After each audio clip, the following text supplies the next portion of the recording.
Hi everyone, this video is going to show you how to fix a large hole in the wall. So if you've got a large hole that's maybe more than 6 by 6 inches, maybe it's from an old vanity that you had to remove, or somebody decided to play Mike Tyson's Punchout with the wall, this video is going to help you out with that specific problem. So hold on tight, I've got a lot of great tips for you.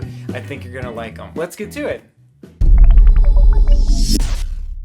So here's the big hole in the wall that I need to fix. I actually created this because I need to install pedestal sink, and I need to put some back blocking in using plywood.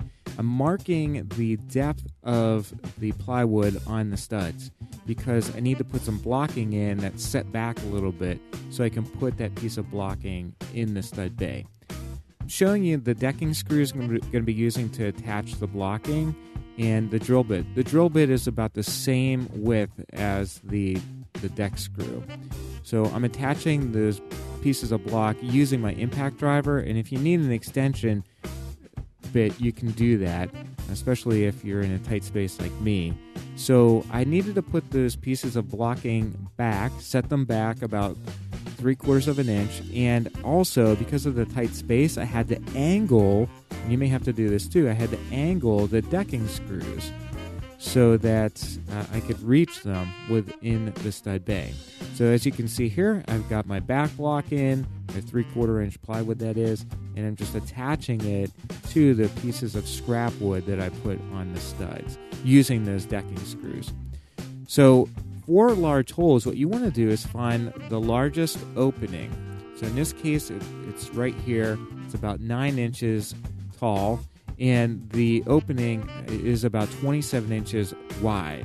So take that dimension and cut yourself a piece of scrap drywall, and then place that drywall on your wall and trace the outline, because what you're going to do is create a perfect, in this case, rectangle, and you're going to place that piece of drywall in that space. You can use a drywall knife like I'm doing here or a drywall saw to saw out the existing drywall, and you can score along the studs. So you can use a utility knife to score pieces of drywall that are directly over top the studs. Then you can take your drywall knife and the drywall saw, I should say, and cut out the remaining portion of the drywall. When you score along the studs, it's pretty cool because all you have to do is snap back the drywall and it comes right off, as you can see here. Now, it could be a pain if somebody glued the drywall to the studs. So make sure, too, that you take out any screws or any nails from the studs, because that's obviously going to affect your new drywall piece. And then mark your studs on the existing drywall and put an X anywhere where you don't want to drill. In this case, there's a pipe in the wall, and I don't want to put a screw in that. So I should have done this beforehand, but you'll also want to put tape over top any shutoff valves. So I just simply put shutoff tape, or excuse me, I put painter's tape over the shutoff valves. The P-trap I'm not so concerned about because I can always remove that. Put cardboard on the floor. You're going to protect the floor from any drywall dust.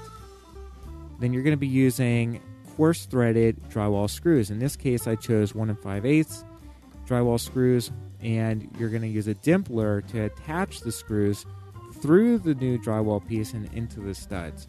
I put the dimpler into my standard drill, nothing special here.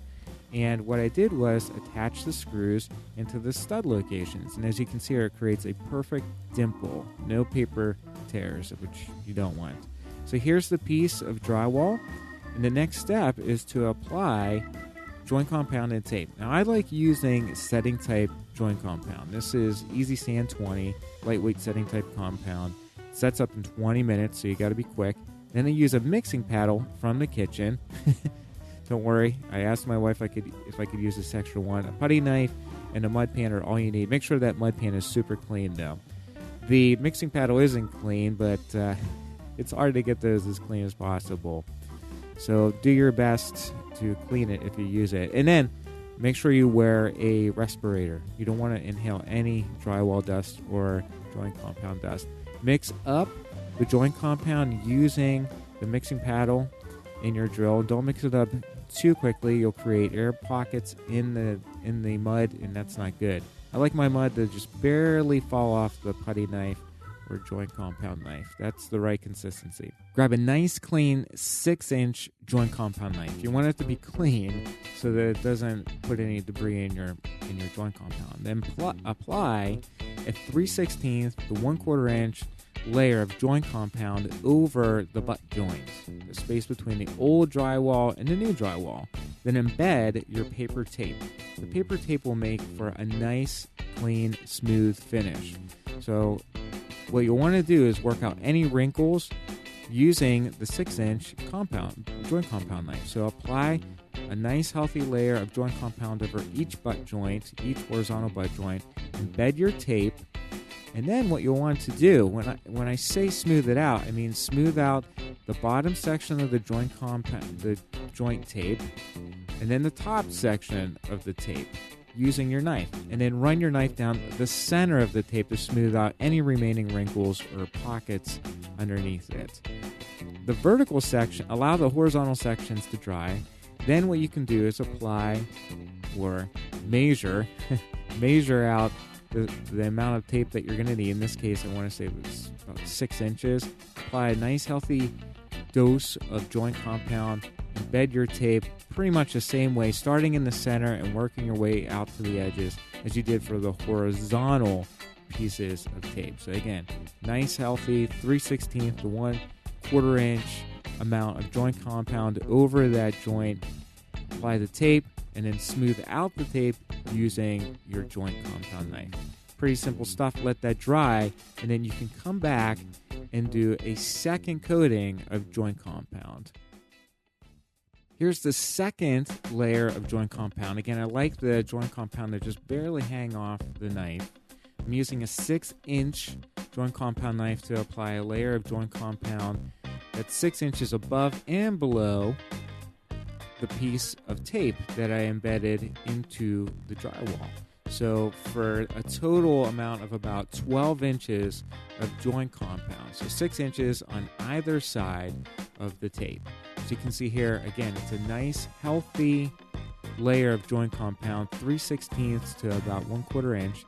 Then I'm going to take a 10-inch joint compound knife and smooth out either section, or both sections I should say, so the top and the bottom, and then I'm going to do the same thing for the bottom portion of tape.